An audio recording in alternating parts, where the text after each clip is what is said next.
why is your body not changing? You're not looking as toned as you want to be, even though maybe you're training consistently or you're not training, you know that you should be, but you don't know how to do it most effectively to get results.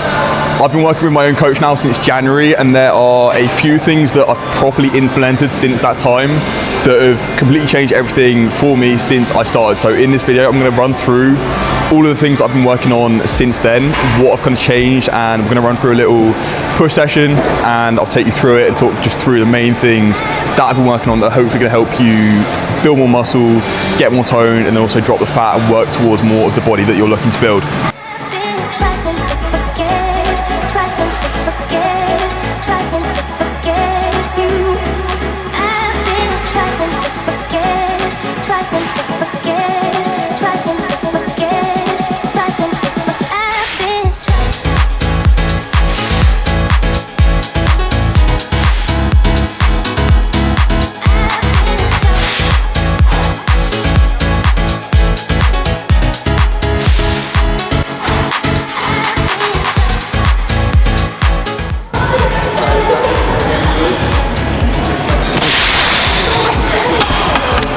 So first thing is training with intent, making your sets effective, because for a long time, and for a lot of us naturally, we're never pushing ourselves as much as we have within us. We suddenly start to feel, the muscle starts to get tired, it starts to feel hard, and then we give up as soon as we get that feeling of it being hard. But when we get that feeling, all of us, we have so much more in us beyond that point where we start feeling the discomfort, because you can push through 2, 3, 4 more reps.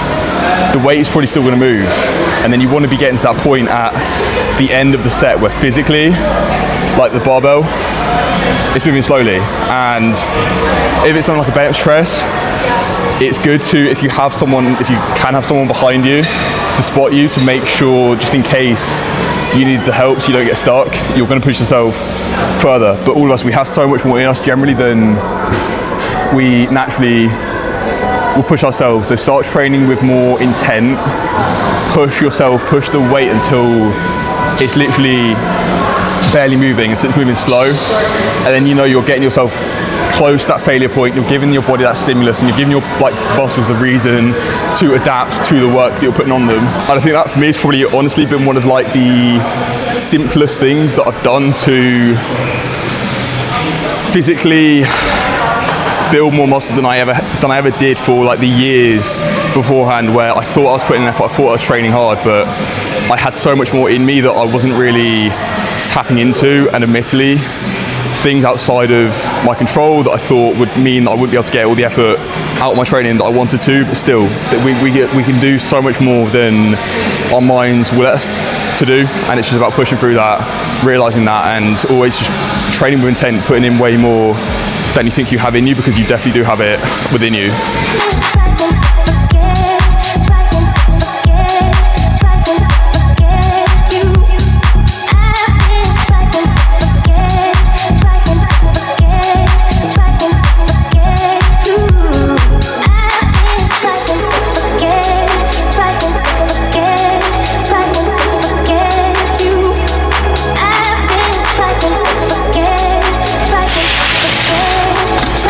Second point is to always be tracking the weights that you are lifting. This is something that I was doing even like before, when I wasn't really progressing much as I could have been. I was still tracking, I was still making sure week to week that I was doing what I can to progress with the weights. I know for me that fundamentally it just all kind of came back to how much I was pushing yourself. But if you're training in the gym at the moment, you're lifting weights, but you don't actually know how you're actually progressing, again, one of the simplest things that's going to help you just make more progress. You know when you stop tracking what you did last time, you then know what you then need to be what you need to be doing the next time you come back to an exercise, to make sure that you are progressing, you're giving your muscles the stimulus, the progressive overload that it needs to grow. How that might look, obviously increase the weight, increase the reps, but also technique is always going to be number one, but making sure that you are controlling the reps more, even just controlling the reps more, putting more time under tension on the muscle. That's also another thing that's going to give it a reason to grow. Just every single time you're in the gym,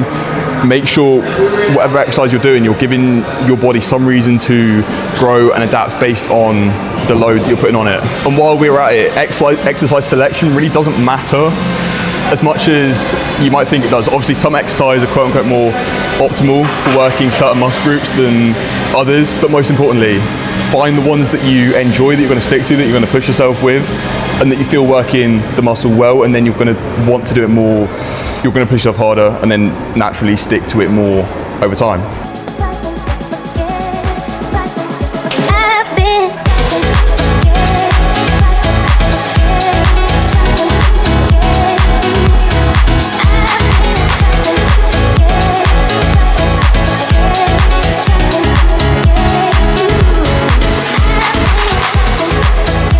If, like for me today, a certain machine is taken, the thing that you would usually do but you can't do it, just swap it for whatever's available, whatever's working the same muscle group. Don't stress to switch to it, but again, whatever you're doing, making sure that you're training with that intent, pushing yourself to do more and more, always pushing yourself further than you think. Anyway, for me personally, where I'm at right now, because we started the gaining phase back in January, push calories way up and like consistently higher than they've ever been, going up to like 4,000 consistently. We've tried a little bit higher, but it just felt too much. You're always just digesting food, so we're down to 4K for a while. Now, over the next few weeks, going into kind of like a mini cut phase, just to trim down a little bit and just give my body a bit more of like a reset, because it's been in the surplus for so long, or I guess that surplus kind of became over time more of my maintenance. But yeah, bringing calories down for a while before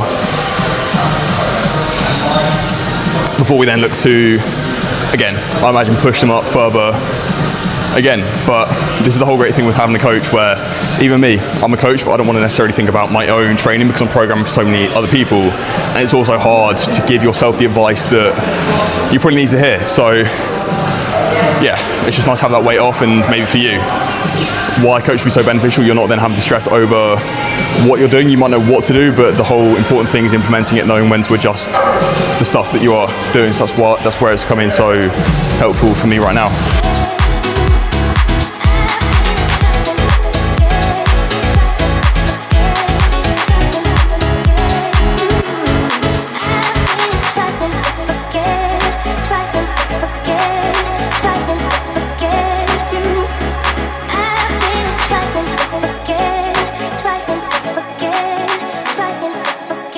Next point, and curls, good example.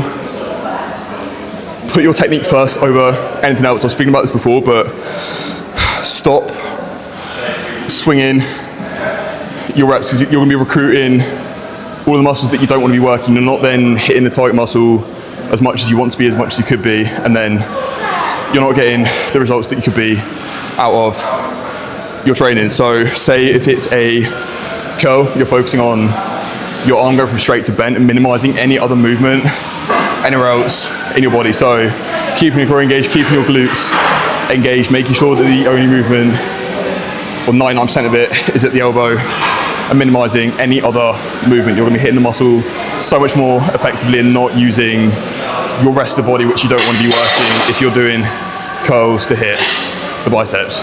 Also remember that no one cares about how much weight you are lifting. I know for a lot of us, guys especially, but for anyone, you want to lift more weight. It's like ego lifting. You want to lift more to look strong. You want to look good and all that stuff. But if your technique is there's no point to doing it. Yes, you're lifting heavier weights, but you're not getting any benefit out of it. So just realize that in the gym, no one is ever thinking about you as much as you think they are. No one's looking at your weights and thinking, oh, she's lifting loads of weight, or they're not lifting much weight. It's all relative. So stop caring so much about what people think. Just lift with good technique, hit the target muscle, and that way your training is going to become so much more effective.